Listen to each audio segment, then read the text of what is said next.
Hello বন্ধুরা, আজকে আমি হাজির হলাম এক অসাধারণ থ্রিলার মুভির এক্সপ্লেনেশন নিয়ে। মুভির নাম ভিডিয়া মরচি। আপনাদের একটা প্রশ্ন করি, যদি কখনো শুনতে পান কোনো গ্রামে যে দম্পতিগুলো বেড়াতে যায়, সেখানে প্রতিনিয়ত তাদের স্ত্রী হঠাৎ নিখোঁজ হয়ে যায়, তাহলে কেমন লাগবে? কিন্তু কেন শুধু স্ত্রীদেরই কিডন্যাপ করা হয়, আর এর পিছনে আসলেই কে জড়িত? আজকের ভিডিওতে এই রহস্যই খুলে বলবো। তাই চলো শুরু করি আজকের মুভি এক্সপ্লেন। মুভির শুরুতে আমরা দেখি অর্জুন আর কায়েল নামের এক নতুন দম্পতি। তারা একে অপরকে ভীষণ ভালোবাসত।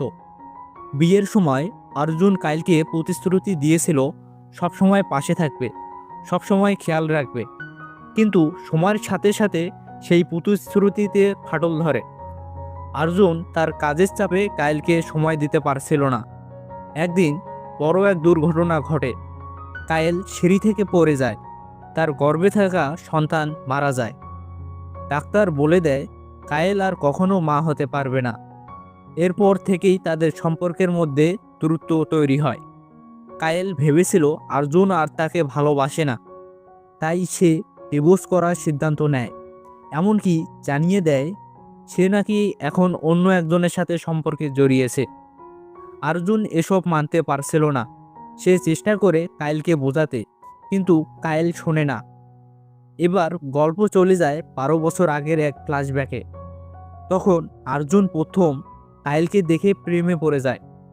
অনেক চেষ্টা করে তাকে ইমপ্রেস করার জন্য, কিন্তু কোনোভাবেই সফল হয় না। একদিন অর্জুন একটা রিং দেখিয়ে বলে, আমি এটা আমার অফিসের এক কলিগকে দিতে যাচ্ছি, কারণ আমি তাকে ভালোবাসি।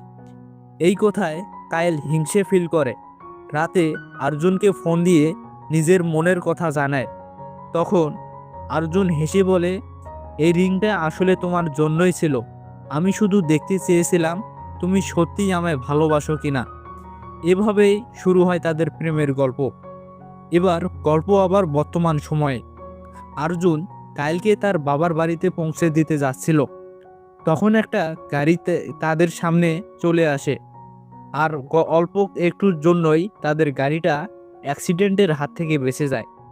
কিন্তু তখনই সেই গাড়ি থেকে মাইকেল নামের এক ছেলে বেরিয়ে তাদের দিকে রাগান্বিত চেহারায় তাকাতে থাকে এবং একটা হাসি দিয়ে সেখান থেকে চলে যায়। এরপর তারা এক পেট্রোল পাম্পে থামে। সেখানে কায়েলের সাথে পরিচয় হয় দীপিকা আর তার স্বামী রাশিদের সাথে। তারা নিজেদেরকে ব্যবসায়ী পরিচয় দেয়।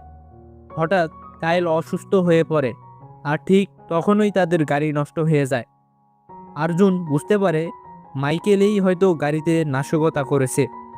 তখন দীপিকা ও রাশিদ সাহায্যের প্রস্তাব দেয়, বলে তোমার স্ত্রীকে আমাদের সাথে পাঠাও, ওখানে রেস্ট করতে পারবে, আর ফোনে মেকানিকও ডাকা যাবে।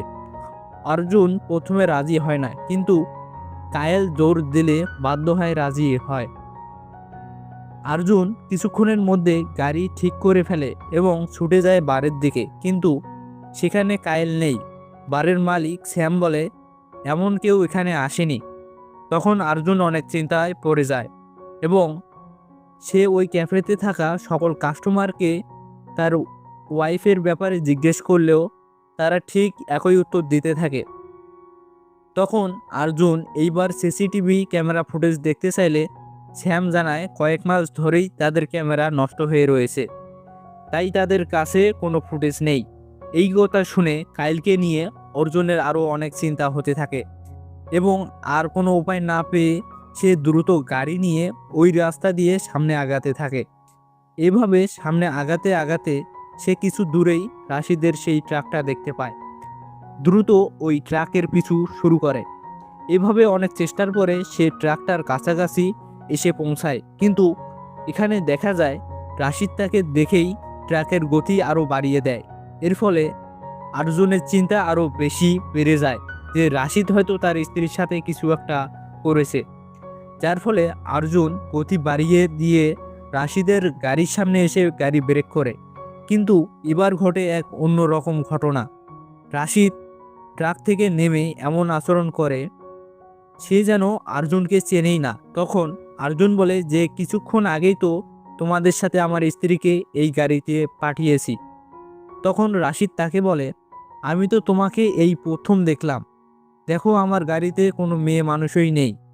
এ কথা শোনার পর অর্জুন ওই গাড়ির ভেতর দেখা শুরু করে এবং সে দেখতে পায় গাড়ির মধ্যে সত্যিই কেউ নেই। এসব কিছু দেখে অর্জুনের মহা চিন্তা ধরে যায়।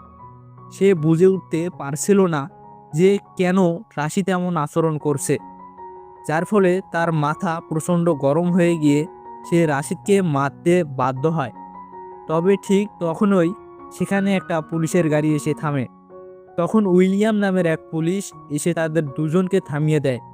এই সুযোগ বুঝে অর্জুন তার স্ত্রীর ব্যাপারে সব খুলে বলে এবং অনেক রিকোয়েস্টের পর পুলিশ যখন তাদের দুজনের আইডি চেক করে, তখন রাশিদ নিজেকে ধীরাজ বলে পরিচয় দেয়, যা শুনে অর্জুন আরও বেশি ক্ষেপে যায় এবং রাশিদকে মারার জন্য আগাতে থাকে।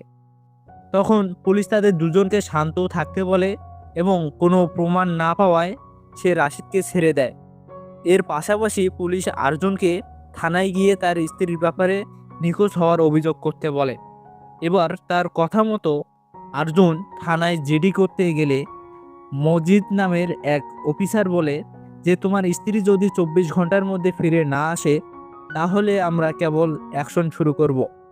কিন্তু এতক্ষণ অপেক্ষা করার মতন সময় অর্জুনের ছিল না, কারণ সে শিওর ছিল যে তার স্ত্রী রাশিদের দ্বারাই কিডন্যাপ হয়েছে এবং তার সাথে যে কোনো সময় যে কোনো কিছু ঘটে যেতে পারে। তাই সে সবার প্রথমে ওই বারে গিয়ে বিনা অনুমতিতে বারের ভেতরে ইনভেস্টিগেশন শুরু করে। এভাবে জোর করে সে নানান জিনিসপত্র চেক করতে থাকলে স্যাম বিরক্ত হয়ে অর্জুনের উপরে বন্দুক ত্যাগ করে, যার ফলে অর্জুন এবার বাধ্য হয় সেখান থেকে চলে যেতে। অর্জুন সন্দেহ করতে থাকে। হঠাৎ মোহন নামে এক প্রতিবন্ধী ছেলে তাকে বলে, এই গ্রামে একটা সিন্ডিকেট আছে, ওরা দম্পতিদের টার্গেট করে আর পুলিশেরাও এতে জড়িত। তোমার স্ত্রীকে হয়তো বিক্রি করার জন্য রোড 7-এর দিকে নিয়ে গেছে। কিন্তু আসলে মোহনও ছিল গ্যাংয়ের একজন। অর্জুন রোড 7-এর দিকে যায়, তখন দেখে ফাঁকা জায়গায় দুইটি গাড়ি। তখন সে চেক করতে ধরলে মাথায় রাশিদের বাহিনী মাইকেল তার মাথায় আঘাত করে। একটু পরে হাজির হয় রাশিদ ও দীপিকা। এখানে রাশিদ আর দীপিকা জানায় যে কায়েল নাকি তাদেরকে হায়ার করেছে তাকে হত্যা করার জন্য। তখন অর্জুন অবাক হয় এবং তাদের কথা বিশ্বাস করে না।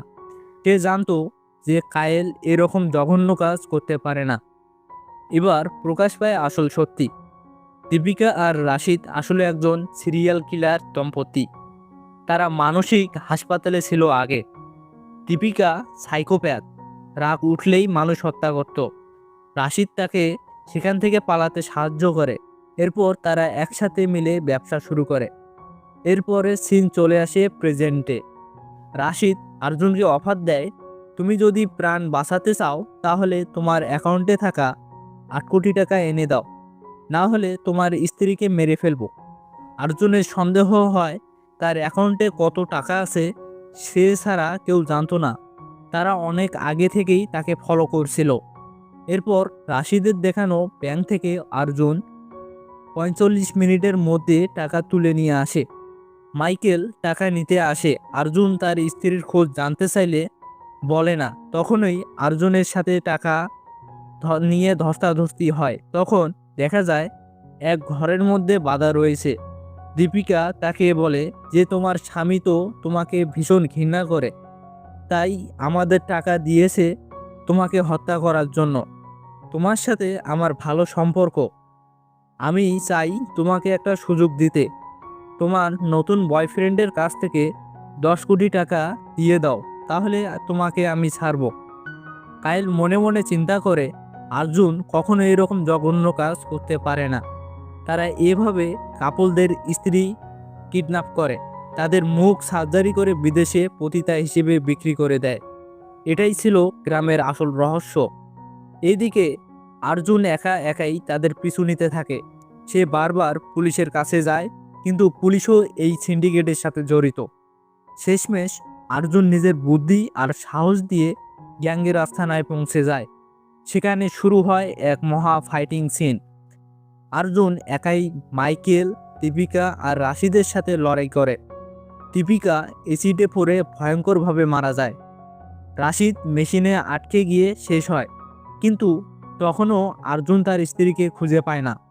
সে প্রায় ভেবে বসে কায়েল হয়তো মারা গেছে, কিন্তু শেষ মুহূর্তে সে কায়েলকে জীবিত অবস্থায় খুঁজে পায়। আসলে সার্জারির আগে সে সেখানে পৌঁছে যাওয়ায় কায়েল বেঁচে যায়। শেষে অর্জুন কায়েলকে তার বাবা মার বাড়ি পৌঁছে দেয়। কায়েল কেঁদে ফেলে স্বীকার করে, আমার আসলে কারোর সাথে কোনো সম্পর্ক ছিল না, শুধু তোমাকে জেলাসি দেওয়ার জন্য মিথ্যা বলেছিলাম। অর্জুনও তাকে বুকে জড়িয়ে ধরে প্রতিশ্রুতি দেয়, যাই হোক আমি সবসময় তোমার পাশে থাকবো। এই আবেগঘন মুহূর্তে মুভির সমাপ্তি ঘটে। তো বন্ধুরা, আজকের মুভির এক্সপ্লেন কেমন লাগলো? মুভিটা সত্যি থ্রিল, সাসপেন্স আর আবেগে ভরপুর ছিল। ভালো লাগলে অবশ্যই চ্যানেলটা সাবস্ক্রাইব করে দিও। আবার দেখা হবে নতুন কোনো রহস্যময় মুভির এক্সপ্লেনেশনে। ততক্ষণ পর্যন্ত সবাই ভালো থেকো, সুস্থ থাকো। আল্লাহ হাফেজ।